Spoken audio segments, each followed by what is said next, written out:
So we continue in our exciting story about Lot. Lot was pulled out by the two angels while Lot lingered behind, thinking about all the wealth he was losing. But he was now on his way to Zoar. And, uh, and here we continue in a story when he told the angel, look, look, there's a little city. Can I turn aside there? You know what? Something bad might happen to me on the way to the mountain. Folks, that showed total lack of faith, didn't it? That mighty God that just saved him from Sodom, from the destruction that's going to happen in Sodom, wasn't able to protect him on the way to the mountain when he was asked to go there by God? Oh my goodness. It's pretty dumb and is not very righteous sounding. But let's continue on in verse 21, going right down to verse 26. And he said unto him, that's the angel telling Lot, see, I have accepted thee concerning this thing also, that I will not overthrow that city for the which you have spoken. That's Zoar, a small town in the valley, in the Siddim Valley. Haste, escape thither, for I cannot do anything till you become thither. Therefore the name of the city was called Zoar. The sun was risen upon the earth when Lot entered into Zoar. Then the Lord rained upon Sodom and upon Gomorrah brimstone and fire from the Lord out of heaven. And he overthrew those cities and all the plain and all the inhabitants of the cities, and that, even that, which grew upon the ground.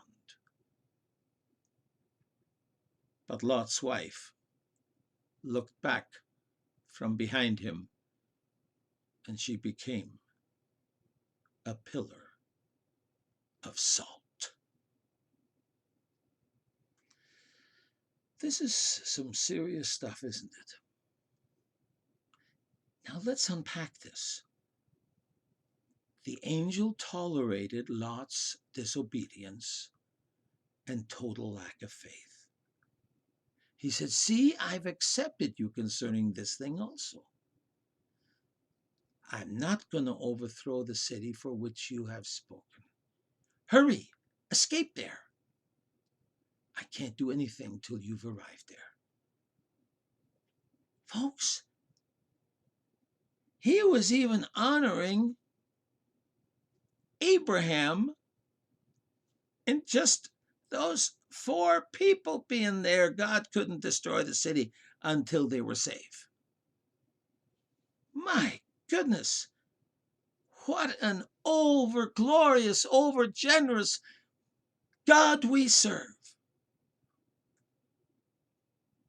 Lot's relationship to Abraham spared him. The sun was well up in the sky when Lot and his 2 daughters had entered the small town. What did I just say? The Lot and his 2 daughters? Well, let's see what happens next. And then it happened. It says here that the Lord rained upon Sodom and upon Gomorrah brimstone and fire from the Lord out of heaven. The exact nature of how God destroyed the cities of the plain is definitely uncertain, but brimstone is usually associated with sulfur or volcanic ash. Because this plain is part of the Great Rift Valley that extends all the way from the Jordan Valley into northern Africa, many people speculate that there seems to have been a great earthquake and volcanic explosion of great quantities of gas, sulfur, and volcanic materials such as was seen in Pompeii, Italy, where people were buried alive in ash. On the other hand, because the word fire is used here for the first time in the Bible. Wow, another first. The word fire is used here for the first time in the Bible. Again, Genesis is a book of the firsts, isn't it? It is not unreasonable that an even greater supernatural event took place, similar to what happened in the days of Elijah, the prophet, when God was put to the test in 1 Kings 18:38-39. Then the fire of the Lord fell and consumed the burnt sacrifice and the wood and the stones and the dust and licked up the water that was in the trench. This was a sacrifice that Elijah made, an impossible sacrifice to counter the prophets of Baal. But in either scenario, the rain of brimstone and fire was targeted by God to overthrow those cities and all the plain and all the inhabitants of the cities and that which grew upon the ground. You know what blows my mind the most? All those people that God destroyed in Sodom and Gomorrah and the plain, he loved each and every one of them. It is so mind-blowing that in spite of his love for them, he had to destroy them. I can't even understand. I can't even begin to understand the love of God. Yet he loved each one of them as he destroyed them. All the plain was targeted except for Zoar, to where Lot had gone. All the inhabitants of the cities died, and so did all that which grew upon the ground. In one day, the fertile plain of abundant life became the valley of death.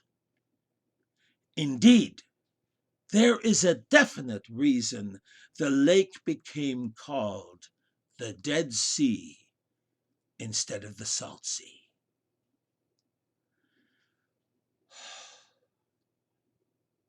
Although in verse 23 it only mentioned Lot. What's verse 23? The sun was risen upon the earth when Lot entered into Zoar. I did say Lot and his two daughters, didn't I? Unfortunately, it says in verse 26 that Lot's wife looked back from behind him and she became a pillar of salt. It is stated as such a matter-of-fact thing that there appears to be no suggestion that it was a special miracle or divine judgment. She looked back. In Hebrew, those two words, that Lot's wife looked back, is the same phrase that also says returned back or lagged back. She perhaps sought to cling to her life of luxury in Sodom. Jesus spoke about this in Luke 17 in verses 29 and 32 and 33. Jesus spoke about this in Luke 17, but the same day that Lot went out of Sodom, it rained fire and brimstone from heaven and destroyed them all. Verse 32 of Luke 17, Remember Lot's wife. Whosoever shall seek to save his life shall lose it, and whosoever shall lose his wife shall preserve it.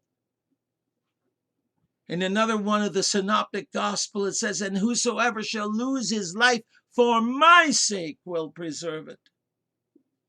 Of course, he was talking of the coming judgment falling on Jerusalem in 70 AD, but he was comparing it to the fall of Sodom.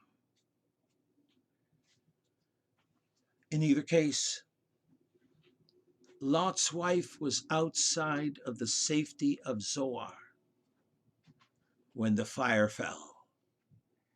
In complete disobedience to the instructions of the angel, and was probably buried in the ash and salt deposits that were raining down. Folks, she literally became a pillar of salt. You realize that disobedience to God has its consequences. Maybe the consequence of our disobedience to God won't be as severe as that. But we need to remember that fearing the Lord is not just a great respect for him, an honorable respect for him. No, fearing God is looking at God, who is so awesome, so powerful, and so holy. That disobedience to him should be unquestionable. So, thus ends the escape of Lot, his wife, and 2 virgin daughters. Lot's wife literally became a pillar of salt because she was outside of the safety of her family.